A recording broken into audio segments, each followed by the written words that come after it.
প্রিয় শিক্ষার্থী বন্ধুরা, তোমরা কেমন আছো? নিশ্চয়ই ভালো। আশা করি ভালো আছো।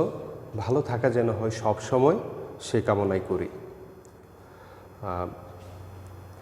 নবম শ্রেণী এবং দশম শ্রেণীর শিক্ষার্থীদের জন্য আর্থিক বিবরণী অধ্যায়ের আজকে আমার নিয়মিত ক্লাসের অংশ হিসেবে এটি দ্বিতীয় ক্লাস। তো প্রথম ক্লাসে আমরা মোট মুনাফা কিভাবে নির্ণয় করা হয় সেটা আমরা শিখেছি। তো আজকের ক্লাসে আমরা কিভাবে নিট মুনাফা নির্ণয় করতে হয় সেই বিষয়টা শিখব।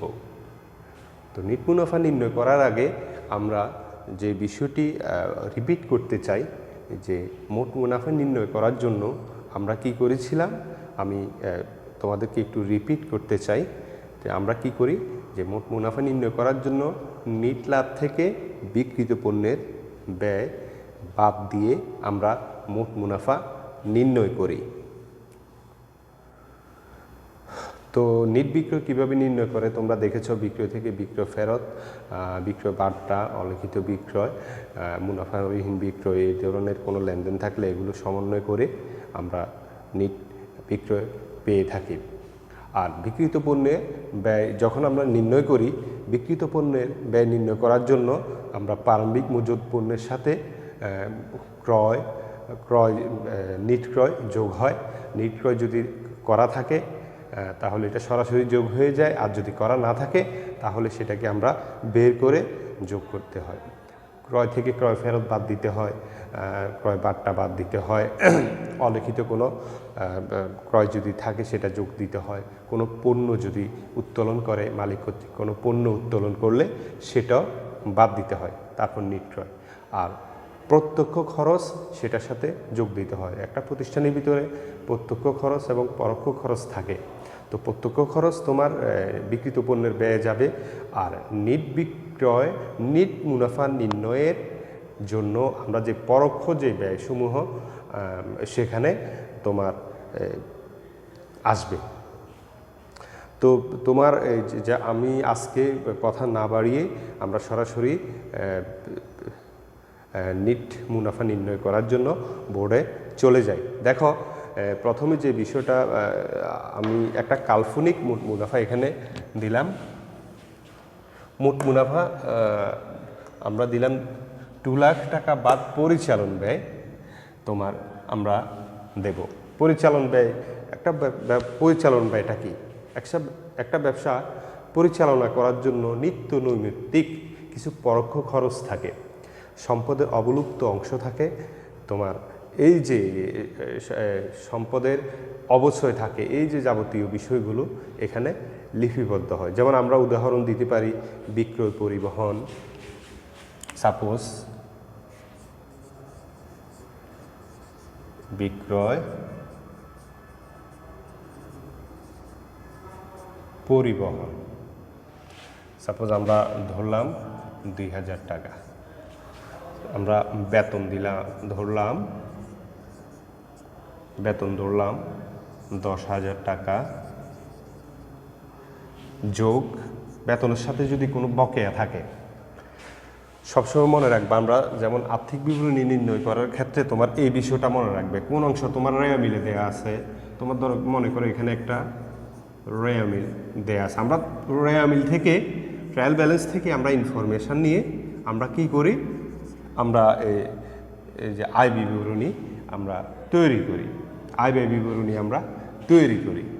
তো এখন দেখো, বেতন মনে করো 10,000 টাকা দেয়া আছে রেয়া মিলে, আবার সমন্বয়ে আছে তোমার বকেয়া বেতন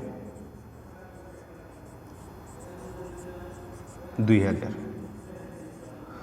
একটা কথা মনে রাখবা, যদি খরচের কোনো সমন্বয়,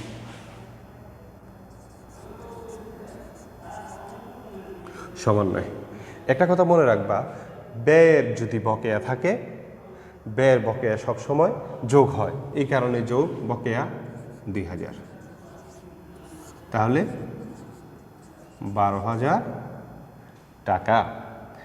যদি বেতন অগ্রিম থাকে, যেমন আমি সরাসরি আরেকটা বেতন দিয়েই আমি দিলাম, এখানে দেয়া আছে অন্য একটা সমন্বয়ে দেয়া আছে, 1 নম্বর সমন্বয়, 2 নম্বর সমন্বয়ে দেয়া আছে তোমার বেতন অগ্রিম প্রদান করা হয়েছে, বেতন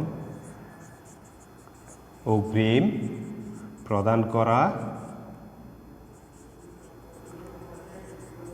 হয়েছে 3000 টাকা। তাহলে সাপোজ বেতন এখানে বেতন আবারও দেয়া আছে তোমার, মনে করো 7000, একটা এন্ট্রি 7000 রে মিলে দেয়া আছে, এটা রে মিলে একটা এন্ট্রি 7000 টাকা দেয়া আছে, সাপোজ রে মিলিটা দেয়া আছে। রে মিলি তোমার উল্টাপাল্টা থাকতে পারে, এটা কোনো বিষয় না। আচ্ছা, আমরা এইদিকে দিই বেতন 10,000 দিলাম, সমস্যা নাই। তাহলে কি করতে হবে, বাদ অগ্রিম 3000, তাহলে 7000 টাকা। এখানে একটা বিষয় তোমাদেরকে খেয়াল করতে হবে, যদি আমি বলেছি যদি ব্যয়ের বকেয়া থাকে যোগ হবে, আর যদি ব্যয়ের অগ্রিম থাকে বাদ যাবে। বিষয়টা তোমরা নিশ্চয়ই বুঝতে পেরেছো। এখন এই যে আমি এখানে 3000 টাকা বাদ দিলাম, এই 7000 টাকা আবার যখন তুমি আর্থিক বিবরণী নির্ণয় করবে সেখানে সম্পদের দিকে যাবে। আর এই 2000 টাকা তুমি যখন দায় নির্ণয় করবে তখন সেটা আর্থিক বিবরণী নির্ণয় করবে, তখন সেটা দায়ের দিকে যাবে। তো আমরা আরও কিছু এন্ট্রি এখানে, যেমন তোমার আসবাবপত্রের অবচয় আসতে পারে। যেমন আসবাবপত্রের অবচয়টা তোমার কীভাবে, মনে করো তোমার এখানে আসবাবপত্র দেয়া আছে তোমার কি বলবো 20,000। অবচয় 3 নম্বরে অবচয় দেয়া আছে, অবচয় তোমার অবচয় দেয়া আছে 2000, সরাসরি দেয়া আছে। অনেক সময় পার্সেন্টেজ আকারে দেয়া থাকতে পারে অথবা সরাসরি দিতে পারে। তো আমি সরাসরি দিলাম। তো অবচয় তুমি এভাবে লিখতে হবে, আসবাবপত্রের অবচয়, আসবাবপত্রের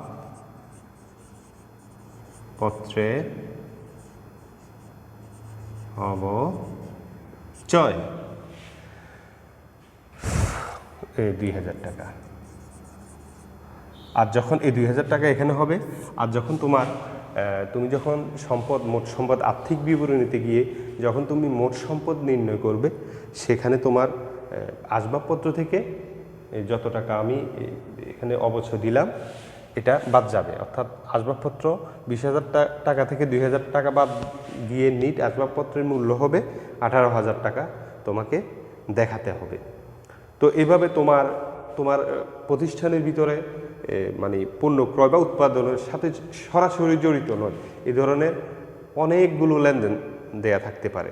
মনে রাখবা, আমি 4টা কথা তোমাদেরকে বলে দিই, এই 4টা কথা যদি তুমি আমল করতে পারো তাহলে তোমার এই আর্থিক ব্যয় বিবরণীর এই অংশটুকু তোমার কখনোই হবে না। এক হচ্ছে আয়ের বকেয়া, যেমন ব্যয়ের বকেয়া সম্পদ। 4টা কথা তোমরা নোটে লিখতে পারো, ব্যয়ের বকেয়া দায়।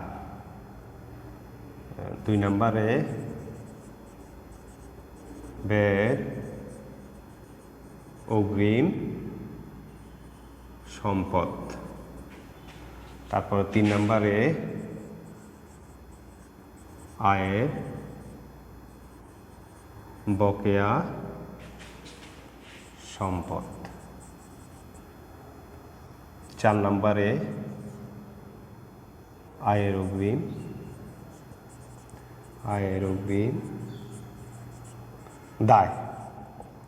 দেখো, এই 4টা বিষয় যদি তুমি মনে রাখতে পারো, এই 4টা আমাদের একটা প্রতিষ্ঠানের ভিতরে এই 4টা মৌলিক উপাদান থাকে, এর বাইরে কিন্তু কিছু থাকে না।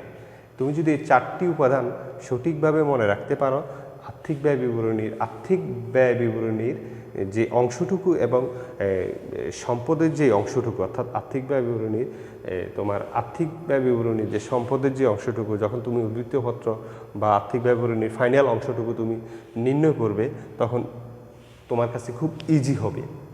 তো আমরা এটার সাথে এই যে পরোক্ষ যত ব্যয় আছে এগুলো যোগ দেওয়ার পরে আমরা পাবো কি, এটা থেকে এটা যোগ করার পরে আমরা পাবো পরিচালন মুনাফা।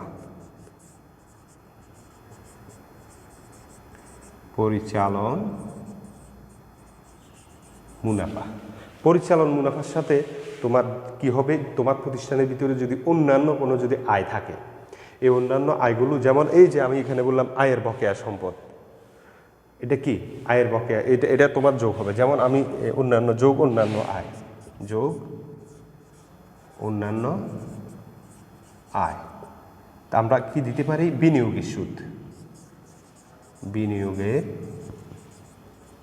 বিনিয়োগে সুদ মনে করো 1000 টাকা, মনে করো এখানে বিনিয়োগ দেয়া আছে, বিনিয়োগ 10,000 টাকা দেয়া আছে, রেয়া মিলে মনে করো বিনিয়োগ 10,000 টাকা দেয়া আছে, ঠিক আছে। এভাবে অন্যান্য বিনিয়োগের সুদ থাকতে পারে তোমার, তারপরে প্রাপ্ত বাট্টা থাকতে পারে, প্রদত্ত ঋণের সুদ থাকতে পারে, ব্যাংক জমার সুদ থাকতে পারে, প্রাপ্ত কমিশন থাকতে পারে। তারপরে যেটা আছে বাদ অন্যান্য ব্যয়,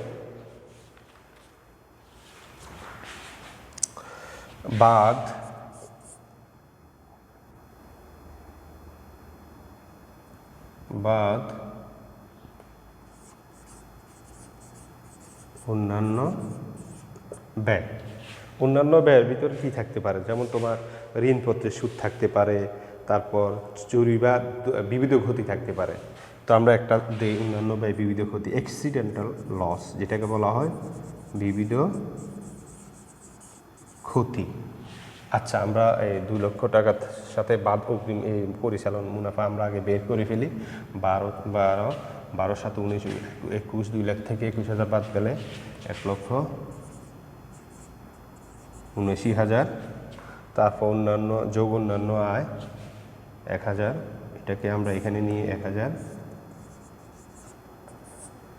তাহলে 1,80,000 বাদ অন্যান্য ক্ষতি, মনে করো 1000 এখানে পাইলে তুমি, তাহলে 1000 যদি আমরা বাদ দিই 1,79,000, তাহলে আমরা যেটা পেলাম সেটা হচ্ছে নিট মুনাফা।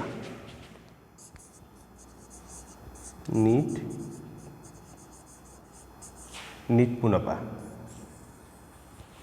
এখানে আরও কিছু বিষয় আছে, স্বল্প পরিসরে এই ক্লাসগুলো শেষ করা সম্ভব নয়। তো আমি তোমাদেরকে ব্যক্তিগতভাবে একটি সাজেস্ট করব, সেটি হচ্ছে তোমাদের বইতে উপাদানগুলো কোথায় কোন উপাদানটা যাবে, এই উপাদানগুলো তোমরা কষ্ট করে একটু তোমার ব্রেনের ভিতরে ইনস্টল করে নিবে, মুখস্থ করে পারো যেভাবে পারো, অবশ্যই তোমাকে বুঝতে হবে এটা সেখানে কেন গেল, এই কারণটা ব্যাখ্যা সহজ যদি তুমি বুঝতে পারো, আশা করি তোমাদের সমস্যা হবে না। তো তোমরা ভালো থাকো, এই ক্লাসগুলো মনোযোগ সহকারে দেখো, দেখলে ইনশাআল্লাহ তোমরা উপকৃত হবে। ধন্যবাদ সবাইকে।